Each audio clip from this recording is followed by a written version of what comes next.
ሰላም ጤና ይስጥልኝ። ይህ ማስራስ ሚዲያ ነው። ዛሬ በዓለማችን ላይ እጅግ አሳሳቢና ስትራቴጂካዊ ወደ ሆነው ቦታ ይዘናችሁ እንጓዛለን።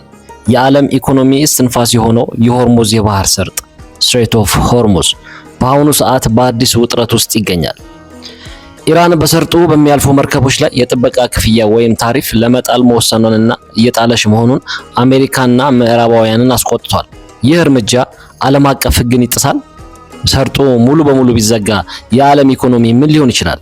በዛሬው ልዩ ዘገባችን የሆርሙዝን ታሪካዊ፣ ኢኮኖሚያዊና ህጋዊ ገጽታዎችን ከወቅታዊ የኢራንና አሜሪካ ድርድር ጋር እያይዘን በጥልቀት እንመረምራለን።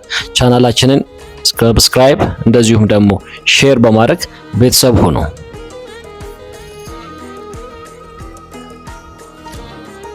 የሆርሙዝ የባህር ሰርጥ ስትራቴጂካዊ ቁልፍነትና የዓለም ኢኮኖሚ የደም ስር። የሆርሙዝ የባህር ሰርጥ በጂኦግራፊያዊ አቀማመጡ በስተሰሜን በኢራን በስተደቡብ ደግሞ በኦማን እና በተባበሩት አረብ ኤሚሬቶች የተከበበ ሲሆን የፋርስ ባህረ ሰላጤን ከዓለም አቀፍ ውቅያኖሶች ጋር የሚያገናኝ ብቸኛው የውሃ መተላለፊያ ነው። ይህ ሰርጥ እጅግ ጠባብ ከመሆኑ የተነሳ በጠቅላላ ስፋቱ 33 ኪሎ ሜትር ቢሆንም ግዙፉን መርከቦችን በጥልቀት እንዲጓዙበት የተለያዩ የመርከብ መስመሮች ወይም ሺፒንግ ሌንስ እያንዳንዳቸው 2 ማይል ወይም 3.2 ኪሎ ሜትር ስፋት ብቻ ያላቸው ናቸው። ይህም ማለት ማንኛውም በሰርጡ የሚያልፉ መርከብ በኢራን ውስጥ ወይም በኦማን ውስጥ የውሃ ክልል ውስጥ ሳይገባ ማለፍ አይችልም ማለት ነው።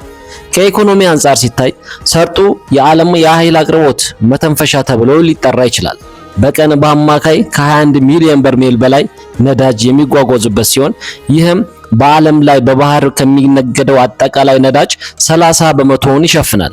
በተለይም ለኤዥያ ሀገራት እንደ ቻይና፣ ህንድ፣ ጃፓን እና ደቡብ ኮሪያ ለሚያካሄዱት የኢንዱስትሪ እንቅስቃሴ 80 በመቶ ነዳጃቸውን የሚያገኙት በዚሁ ጠባብ መስመር በኩል በመሆኑ ሰርጡ ለማንኛውም አይነት መስተጓጎል እጅግ ስስና ለአደጋ የተጋለጠ ነው። ከነዳጅ በተጨማሪ የሆርሙዝ የባህር ሰርጥ ለዓለም አቀፍ ፈሳሽ ተፈጥሯዊ ጋዝ ንግድ ወሳኝ መተላለፊያ ነው። በዓለም ቀዳሚ የሆነችው የኳታር የጋዝ ምርት ሙሉ በሙሉ በዚህ ሰርጥ በኩል የሚጓጓዝ ሲሆን ይህ መስመር ከተዘጋ በዓለም ላይ ከፍተኛ የኃይል እጥረትና የዋጋ መናር መከሰቱ የማይቀር ነው። የሰርጡን ስትራቴጂካዊነት ይበልጥ የሚያጎላው ለባህረ ሰላጤው ሀገራት ማለትም ለሳውዲ አረቢያ፣ ኩዌት፣ ኢራቅና የተባበሩት አረብ ኤሚሬቶች ብቸኛውና ዋነኛው የኤክስፖርት በር መሆኑ ነው። ምንም እንኳ ሳውዲ አረቢያና ኤሚሬቶች የሆርሙዝን ሰርጥ ሳይጠቀሙ ነዳጅን ወደ ቀይ ባህር ወይም ወደ ኦማን ባህር የሚያደርሱ የየብስ ላይ የቧንቧ መስመሮች ቢዘረጉም የእነዚህ መስመሮች አቅም በሰርጡ ከሚያልፉ የነዳጅ መጠን ጋር ሲነጻጸር እጅግ አነስተኛ በመሆኑ ሰርጡን ሙሉ በሙሉ መተካት አይችሉም። ስለዚህ የሆርሙዝ የባህር ሰርጥ መዘጋት ማለት የዓለም ኢኮኖሚ የደም ዝውውር መቋረጥ ማለት ሲሆን ይህም ከኃይል ቀውስ ባለፈ ዓለም አቀፍ የንግድ ዋስትናን እና ጂኦፖለቲካዊ መረጋጋትን በከፍተኛ ሁኔታ የሚያናጋ ክስተት ነው።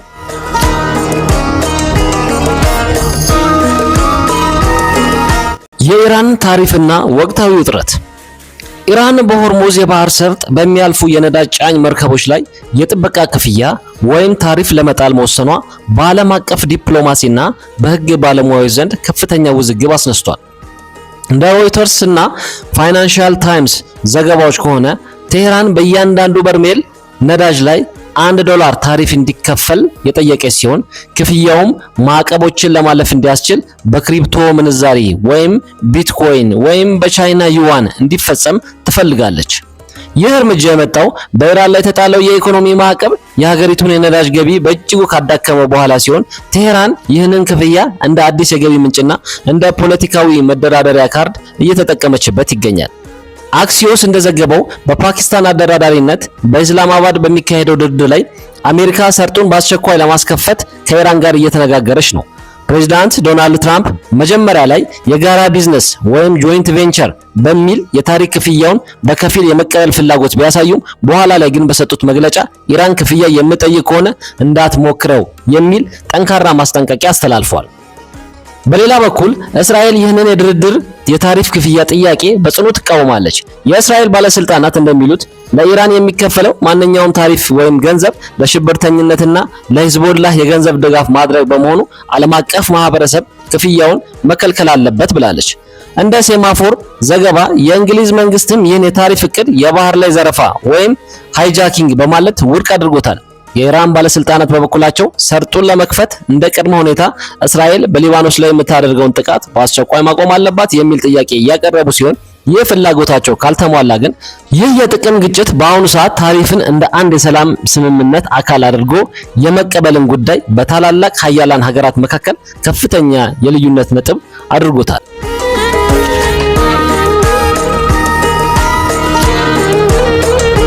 የዶናልድ ትራምፕ ጆይንት ቬንቸር የጋራ ቢዝነስ ሐሳብ ትርጉሙ ምንድን ነው? ፕሬዚዳንት ዶናልድ ትራምፕ ሰሞኑን ከኤቢሲ ኒውስ ጋር ባደረጉት ቃለ ምልልስ የሆርሙዝ የባህር ሰርጥን ደህንነት ለማስጠበቅ ከኢራን ጋር የጆይንት ቬንቸር ወይም የጋራ ቢዝነስ የመመስረት ሐሳብ እንዳላቸው ገልጿል። ይህ አገላለጽ በዲፕሎማሲያዊ ዓለም እጅግ ያልተለመደና አነጋጋሪ ሲሆን ትርጉሙም የሚከተሉት ነጥቦችን ያካትታል። የጋራ ቁጥጥርና አስተዳደር ጆይንት ቬንቸር ማለት ሁለት አካላት በዚህ ሁኔታ አሜሪካና ኢራን እንደማለት ነው በአንድ የንግድ ወይም የስትራቴጂክ ስራ ላይ በጋራ ተሳታፊ መሆን ማለት ነው። ትራምፕ ይህንን ያሉት ኢራን ብቻዋን በሰርጡ ላይ ታሪፍ ከመጠየቅ ይልቅ አሜሪካም በሂደት ውስጥ ገብታ የሰርጡን እንቅስቃሴ በጋራ ማኔጅ የማድረግ ፍላጎት እንዳላት ለማሳየት ነው ተብሏል። በሁለተኛ ነጥብ የታሪፍ ክፍያውን መጋራት ወይም ፕሮፊት ሼሪንግ ነው። ትራምፕ ትልቅ ገንዘብ ሊሰራበት ይችላል ቢግ መኒ ኩድ ቢ ሜድ በማለት በትሩዝ ሶሻል ገጻቸው ላይ እንደገለጹት አሜሪካ በሰርጡ ላይ ለሚፈጠረው የትራፊክ መጨናነቅ መፍትሄ በመስጠት ደህንነቱን በመጠበቅ ሂደት ውስጥ ገብታ ከሚሰበሰበው የታሪፍ ክፍያ ተጠቃሚ የምትሆንበትን መንገድ እያሰቡ መሆኑን ያሳያል። ይህ ደግሞ ሰርጡን ከሌሎች ሰዎች ደህንነቱ የተጠበቀ ለማድረግ ይረዳል በማለት ገልጸውታል። በሶስተኛ ደረጃ የደህንነት ዋስትና ወይም ሴኩሪቲ ሺልድ ትራምፕ ይህንን ሐሳብ ውብ ነገር ወይም ደግሞ ቢዩቲፉል ቲንግ በማለት የጠሩ ሲሆን ዓላማውም ኢራን ሰርጡን ለብቻዋ እንደ ጦር መሳሪያ እንዳትጠቀምበትና ዓለም አቀፍ የነዳጅ ንግድ እንዳይስተጓጎል አሜሪካ በቅርብ ሆና ለመቆጣጠር እንዲመቻት ነው በማለት ተንታኞች ዘግበዋል። ይሁን እንጂ ትራምፕ በዛሬው መግለጫቸው ማስጠንቀቂያ ሰጥተዋል። ምንም እንኳን የጆይንት ቬንቸር ሐሳብን ቢያነሱም ዛሬ ሚያዝያ 2 ቀን 2018 ትራምፕ በትሩዝ ሶሻል ገጻቸው ላይ ባስተላለፉት መልእክት ኢራን በአሁኑ ሰዓት በነዳጅ ጫኝ መርከቦች ላይ ታሪፍ እያስከፈለች ነው የሚሉ መረጃዎች እየደረሱኝ ነው ብለዋል። እያስከፈሉ ከሆነ አሁኑኑ ማቆም አለባቸው፣ ይህ የገባነው ስምምነት አካል አይደለም በማለት ጠንካራ ማስጠንቀቂያ ሰጥተዋል። የትራምፕ ቢዝነስ እና የሆርሙዝ የወደፊት ዕጣ ፈንታ የጆይንት ቬንቸር ሚስጥር የድርድር ጥበብ ወይስ የህግ ጥሰት? ፕሬዚዳንት ዶናልድ ትራምፕ የሆርሙዝን የባህር ሰርጥ ጉዳይ እንደ አንድ ትልቅ የንግድ ስምምነት ወይም ጆይንት ቬንቸር ማለታቸው በዓለም ፖለቲካ ውስጥ አዲስ የታሪክ ምዕራፍ ከፋሽ ነው። ይህ አካሄድ ኢራን በሰርጡ ለሚያልፉ መርከቦች የምትጠይቅበትን የክፍያ መጠን ወይም ቶል አሜሪካ በከፊል እውቅና እንድትሰጥ የሚያደርግ ሲሆን በምላሹ ግን አሜሪካ በክፍያ አሰባሰቡና በሰርጡ ጥበቃ ላይ ቀጥተኛ ተሳታፊ እንድትሆን መንገድ የሚከፍት ነው። ትራምፕ ይህንን ውብ ነገር ወይም ቢዩቲፉል ቲንግ ብለው ቢጠሩትም ዓላማው ኢራን ሰርጡን እንደ ብቸኛ የፖለቲካ መሳሪያ እንዳትጠቀምበት አጋር በመሆን መቆጣጠሩን ያመለክታል። ዓለም አቀፍ የባህር ሕግ ወይም ደግሞ ዩናይትድ ኔሽን ቻርተር ኦን ሎ ኦፍ ዘ ሲ ምን ይላል? ከዚህ የቢዝነስ ስምምነት ጀርባ ግን ትልቅ የሕግ ጥያቄ ይነሳል። እንደ 1982ቱ የተባበሩት መንግስታት የባህር ሕግ ኮንቬንሽን ድንጋጌ የሆርሙዝ ሰርጥ ዓለም አቀፍ መተላለፊያ ወይም ኢንተርናሽናል ስትሬት በመሆኑ መርከቦች ያለምንም ክፍያና መሰናክል የመተላለፍ መብት ወይም ትራንዚት ፓሴጅ አላቸው። ኢራን የምትጠይቀው ክፍያ ይህን ህግ የሚጻረር ቢሆንም አሜሪካ በጆይንት ቬንቸር ስምምነት ከተቀበለችው ለዓመታት የቆየው የዓለም አቀፍ የባህር ህግ በሀያላን ሀገራት የጥቅም ስምምነት ሊሻር ይችላል። ይህ ደግሞ እንደ ሲንጋፖር እና ጂብራልታር ባሉ ሌሎች ጠባብ የባህር መስመሮች ላይ ተመሳሳይ ጥያቄዎች እንዲነሱ በር ሊከፍት ይችላል። የእስራኤል ስጋትና የትራምፕ ቀይ መስመር እስራኤል ይህንን የጆይንት ቬንቸር ሐሳብ በከፍተኛ ስጋት የምትመለከተው የናታንያሁ መንግስት ለኢራን የሚከፈል ማንኛውም ታሪፍ ለኒውክሌር ፕሮግራሟና ለጥፋት ኃይሎቿ የገንዘብ ምንጭ ይሆናል በሚል አቋም ድርድሩን ለማደናቀፍ እየሰራች ነው። ትራምፕ በበኩላቸው ዛሬ ባስተላለፉት መልእክት ኢራን ከአሜሪካ ጋር በጋራ ከመስራት ይልቅ ለብቻዋ ታሪፍ የምትሰበስብ ከሆነ የከፋ ወታደራዊ እርምጃ እንደሚጠብቃት ማስጠንቀቃቸው የድርድር ጥበባቸው ወይም አርት ኦፍ ዘ ዲል ወደ የጦርነት ጥበብ ወይም አርት ኦፍ ዋር ሊቀየር እንደሚችል አመላካሽ ነው።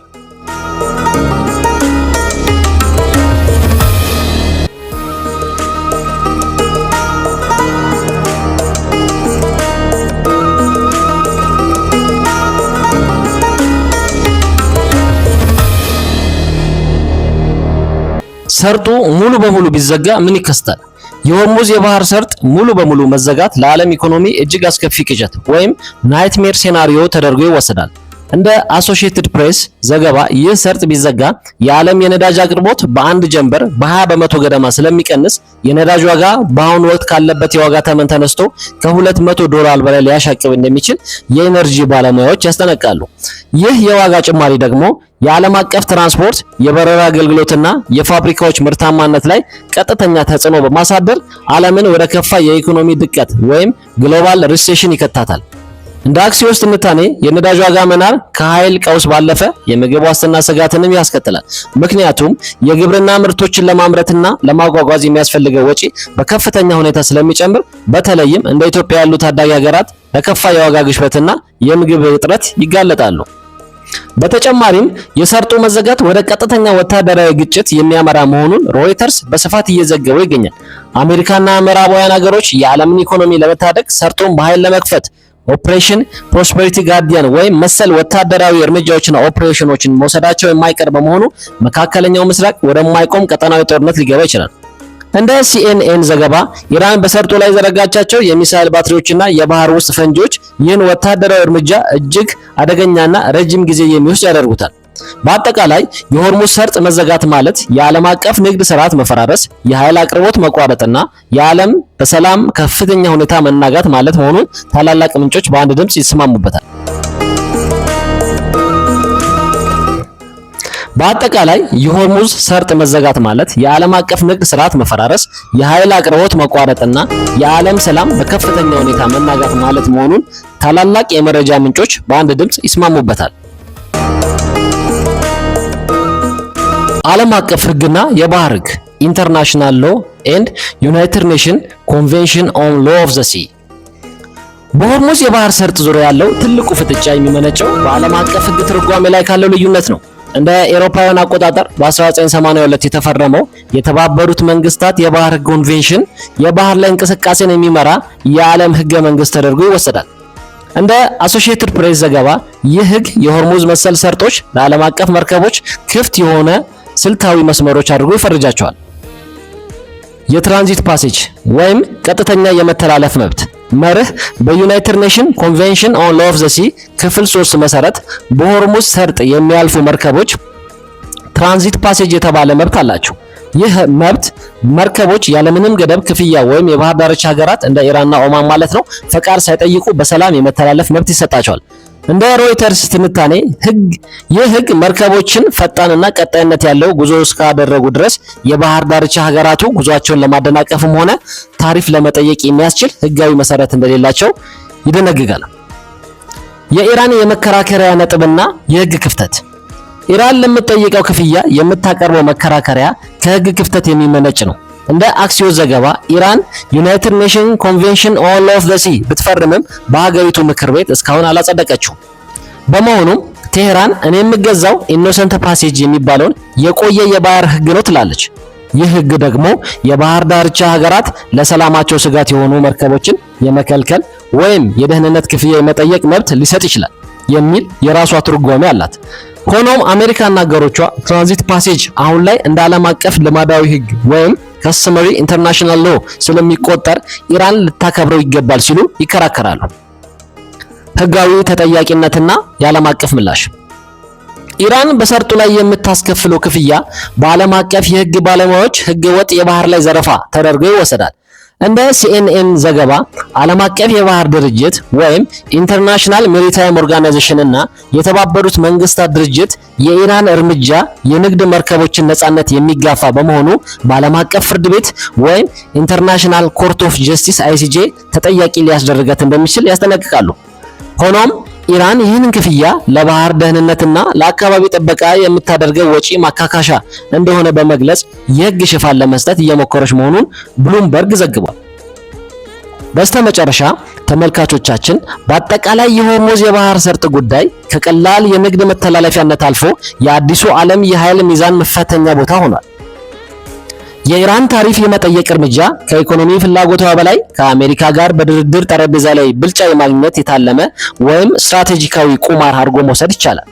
ዓለም አቀፍ ሕግ ዩናይትድ ኔሽን ኮንቬንሽን ኦን ሎው ኦፍ ዘ ሲ ኢራን በሰርጡን እንድትዘጋ ወይም ክፍያ እንድትጠይቅ ባይፈቅድላትም ሀያላን ሀገራት ለጥቅማቸው ሲሉ ወይም ናሽናል ኢንተረስት ሲሉ ሕጉን ወደ ጎን ገፍተው በድብቅ ስምምነቶችን ዓለምን ሊመሩ እንደሚችሉ እያየን ነው። ይህ የሆርሙዝ ውጥረት የነዳጅ ዋጋ ሰማይ ላይ ከሰቀለው የኛስ የዕለት ተዕለት ኑሮ ምን ሊሆን ይችላል? አሜሪካ ለኢራን እጅ መስጠት አለባት ወይስ የዓለምን ኢኮኖሚ ለማዳን ወታደራዊ እርምጃ መውሰድ? የእናንተ አስተያየት ለኛ ትልቅ ዋጋ አለው። ሐሳባችሁን አሁኑኑ በኮሜንት መስጫ ቦታው ላይ አስፍሩልን። ይህ ማስራስ ሚዲያ በጥናት ላይ ተመስርቶ ያዘጋጀላችሁ ልዩ ዘገባ ነበር። ቪዲዮን ከወደዳችሁት ላይክ በማድረግና ለሌሎች እንዲደርስ ሼር በማድረግ ለቻናሉ እድገት የበኩላችሁ እንድትወጡ እንጠይቃለን። በሚቀጥለው ቪዲዮአችን ደግሞ የኢራንና የእስራኤል ቀጥተኛ ጦርነት ቢቀሰቀስ የአፍሪካ ቀንድ ዕጣ ፈንታ ምን ይሆናል በሚል ርዕስ እንመጣለን። እንዳያመልጦ ሰብስክራይብ አድርገው የደውል ምልክቷን ይጫኑ። ስለተከታተላችሁን እናመሰግናለን። በሰላም ቆዩልን። ቸር ሰንብቱ።